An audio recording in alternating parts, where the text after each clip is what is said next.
Muy bien. Entonces, fíjense este pasaje. Juan, capítulo 47 al 54, ya para ir cerrando este tema.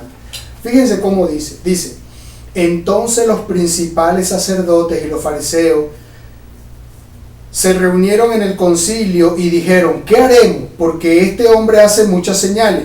Si le dejamos así, todos creerán en él. Permítame hacerle un recuento.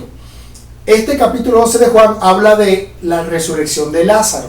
La resurrección de Lázaro tiene un mensaje interno. Cada personaje que allí está escrito habla de este mismo mensaje. Pero aquí en este pasaje es cuando el Señor resucita a Lázaro y todos los judíos quedaron asombrados y dijeron, wow, este hombre hace muchas señales. Si este hombre sigue haciendo estas señales que hace, van a venir los romanos y nos van a tumbar el privilegio que tenemos. Acuérdense que ellos le pertenecían a Roma. Entonces ahí tienen esta conversación que les leo a continuación. Miren la conversación que tenían. Entonces los principales sacerdotes y los fariseos se reunieron en el concilio y dijeron, ¿qué haremos? Porque este hombre hace muchas señales. Si le dejamos así, todos creerán en él y vendrán los romanos y destruirán nuestro lugar santo y nuestra nación. Se da cuenta que ellos tenían un interés y le tenían miedo a los romanos. Entonces Caifás, uno de ellos, sumo sacerdote, aquel año le dijo, vosotros no sabéis nada, ni piensan o ni pensáis que nos conviene que un hombre muera por el pueblo y no que toda la nación perezca. Caifás tenía revelación de que el Cristo tenía que padecer por el pueblo y no el pueblo a manos de Roma. Y se los está diciendo y no lo están entendiendo. Esto no lo dijo por sí mismo, sino que como era el sumo sacerdote, obvio tenía la revelación. Aquel año profetizó que Jesús había de morir por la nación. Y no solamente por la nación, sino también para congregar en uno a los hijos de Dios que estaban dispersos. Disculpen. Fíjese cómo dice que la muerte de Cristo no solamente era por un pueblo, sino para reunir a los pueblos que están dispersos. La muerte de Cristo es un regalo, es una ofrenda de amor para que se reconcilien los pueblos que están dispersos. ¿Y cuáles son esos pueblos dispersos? Las 12 tribus que se encuentran dispersas entre las naciones. La muerte de Cristo también fue para la reconciliación, la reunificación del pueblo de Israel. Y aquí lo dice clarito, dice, no solamente muere por la nación, sino también para congregar en uno. ¿Por qué dice en uno? Porque son dos, Judá y Efraín, pero él quiere unirlos porque son hermanos. En uno, a los hijos de Dios que están dispersos. ¿Se da cuenta? Dispersos. Luego dice, así que desde aquel día acordaron matarle.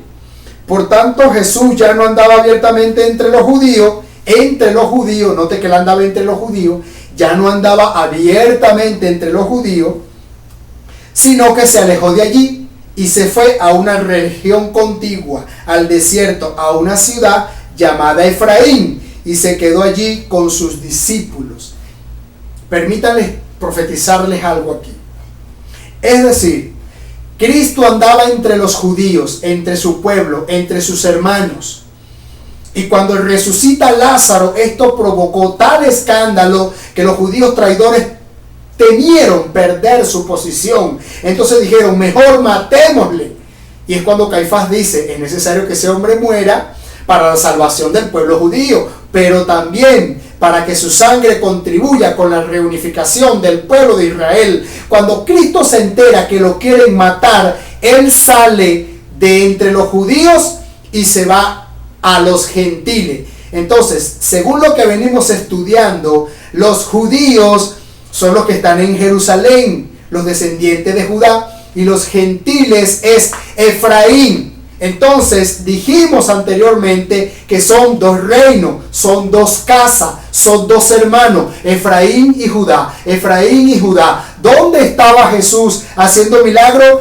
En Judá. ¿Dónde resucitaba muerto? En Judá. ¿Dónde predicaba el evangelio? En Judá. Cuando Judá lo rechazó, se fue donde el hermano menor llamado Efraín. Hasta hoy dice que se quedó con sus discípulos ahí. Es decir, que sus discípulos y Jesús hoy espiritualmente, su mensaje y la presencia divina del mismo Dios que estaba en Jesús, hoy está con nosotros. Cristo hoy está visitando todas las naciones gentiles. Es decir, si antes en Israel ellos tenían la palabra, tenían al Cristo, tenían la revelación, vieron sus milagros, vieron sus prodigios, vieron lo que Jesús hizo por ellos, ahora nos toca a nosotros, los que vivimos en este lado del mundo, los americanos, los europeos, los latinoamericanos. Ahora Cristo está caminando entre nosotros y es el tiempo de nosotros ver los milagros, las resurrecciones que ellos vieron, pero que ahora nos toca a nosotros verla. Por eso el avivamiento que viene no es para hacer alarde de conocimiento y de poder, sino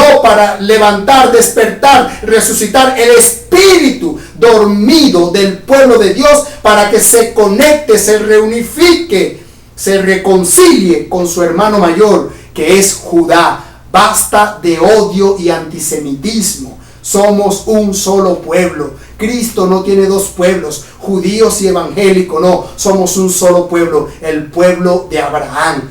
Todos somos uno. Y no lo digo yo. Vamos a ver qué predica el apóstol Pablo. Pablo en el libro de Efesios, capítulo 2, verso 11 al 22. Dice así Pablo predicando. Dice: por tanto, acordaos de que en otro tiempo vosotros, los gentiles, está hablando con nosotros de este lado del mundo, dice, ustedes antes, en cuanto a la carne, eran incircuncisos por la llamada circuncisión hecha con mano en la carne. Verso 12 dice: en aquel tiempo estaba sin Cristo, alejado de la ciudadanía de Israel y ajeno a los pactos de la promesa. Tres cosas: sin Cristo, alejado de la ciudadanía y sin las promesas. Es decir, que tener a Cristo te conecta con las promesas de Israel y te hace ciudadano de Israel. ¿Se da cuenta? Entonces, el que no tiene a Cristo ni tiene una cosa ni tiene otra. Y tener a Cristo es más que levantar la mano y decir, te acepto como Salvador. Es más que eso. Pero eso lo veremos más adelante. Entonces dice, en aquel tiempo, ¿cuál tiempo? Cuando no teníamos ninguna fe, ninguna promesa. Es decir, como decimos coloquialmente, estábamos en el mundo perdido en delitos y pecados. Una vez que nosotros nos conectamos con Dios, con el Eterno, cuando nosotros reconciliamos, le entregamos nuestra vida a nuestro Salvador, entonces inmediatamente nos conectamos tanto con el pueblo al que pertenece el Salvador y nos apropiamos de las promesas que le pertenecen al pueblo de donde vino el Salvador. No se puede separar una cosa de la otra. Dice, eso era antes, pero ahora no. Antes, dice, antes no tenías Cristo, no tenías promesa, no tenías nada.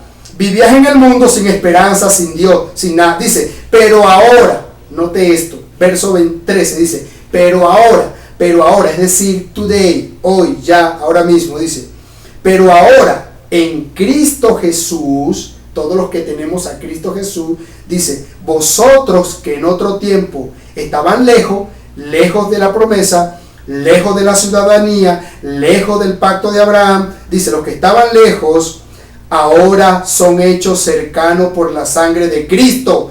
¿Qué hizo la sangre de Cristo? Te acercó a tus raíces, te acercó a tus orígenes. Desconocer el poder de la sangre de Cristo para conectarnos a nuestras raíces hebreas es una de las peores ignorancias en la que camina el pueblo de Dios. Aquí lo dice textualmente, la sangre de Cristo te conectó, dice, habéis hecho cercano por la sangre de Cristo. ¿Qué te acercó? La sangre de Cristo. La sangre de Cristo es más que un amuleto que se coloca encima. Verso 14 dice, porque Él es nuestra paz, Shalom, que de ambos pueblos hizo uno. Perdón, Cristo muere, derrama su sangre y su sangre contribuye a que lo que antes eran dos pueblos, ahora son uno. Judíos y cristianos no son dos pueblos, son uno, son uno. Dice, de dos pueblos hizo uno, derribando la pared intermedia de separación. ¿Qué era lo que los separaba? O lo que a algunos todavía los separa. ¿Qué es? Ese antisemitismo, ese odio, ese racismo, los dogmas, las doctrinas, todos esos conceptos diabólicos en nuestra mente, es lo que nos separa de nuestro hermano mayor. Nosotros los gentiles, como hermano menor, no podemos atacar, no podemos censurar, no podemos satanizar a nuestros hermanos mayores, a los judíos, solamente porque anden de barba y sandalia y tengan ciertos rituales. Acordémonos que el mismo Cristo dijo que la salvación venía de los judíos. Nosotros a ellos le debemos todo, ellos a nosotros no nos deben nada. Debemos ser agradecidos. Y aquí lo dice el apóstol Pablo, fíjese, dice, derribando la pared de separación, aboliendo en su carne las enemistades, que se acaben las enemistades, la ley de los mandamientos expresados en ordenanza para crear en sí mismo de los dos uno solo, un nuevo hombre. Cuando Pablo hablaba del nuevo hombre, estaba hablando de estos dos hermanos reconciliados, que ya no son dos, sino que es uno. Dos pueblos que se vuelven uno. Ese es el nuevo hombre, de quien Cristo es la cabeza. De ese nuevo hombre, Cristo es la cabeza, pero mientras esté uno por allí y el otro por aquí, Cristo no es cabeza ni del uno ni del otro. Entonces, los que decimos que Cristo es nuestra cabeza porque somos cristianos, estamos equivocados si tenemos antisemitismo y rechazo hacia todo lo que es judío. Luego dice, y mediante la cruz reconciliar con Dios a ambos en un solo cuerpo, matando en ella las enemistades, y vino y anunció las buenas nuevas de paz a los que estaban lejos. ¿Quiénes son esos? Los expatriados. Y a los que están cerca. Es decir, Él predicó la buena nueva. ¿En qué consiste la buena nueva? Según Pablo, ¿en qué consiste la buena nueva? La buena nueva es el Evangelio. El Evangelio es la buena nueva. Entonces, si el Evangelio es la buena nueva y la buena nueva es el Evangelio, entonces, ¿qué predicaba Pablo? La reconciliación de las dos casas. Efraín y Judá, se acabó el pleito, ya no está Salomón, ya no está Jeroboam, ya el juicio se acabó, por favor, reconcíliense. Dejen el pleito, el hermano mayor abrace a su hermano menor y el hermano menor abrace a su hermano mayor. Juntos podemos convivir porque somos un solo pueblo y tenemos al mismo Dios. Eso es lo que Pablo predica, no solo en esta carta, sino en muchas. Pero esta me gusta mucho, dice, y vino y le anunció las buenas nuevas de paz a los que estaban lejos y a los que están cerca, porque por medio de Él, unos y otros, tenemos entrada por un mismo espíritu al Padre.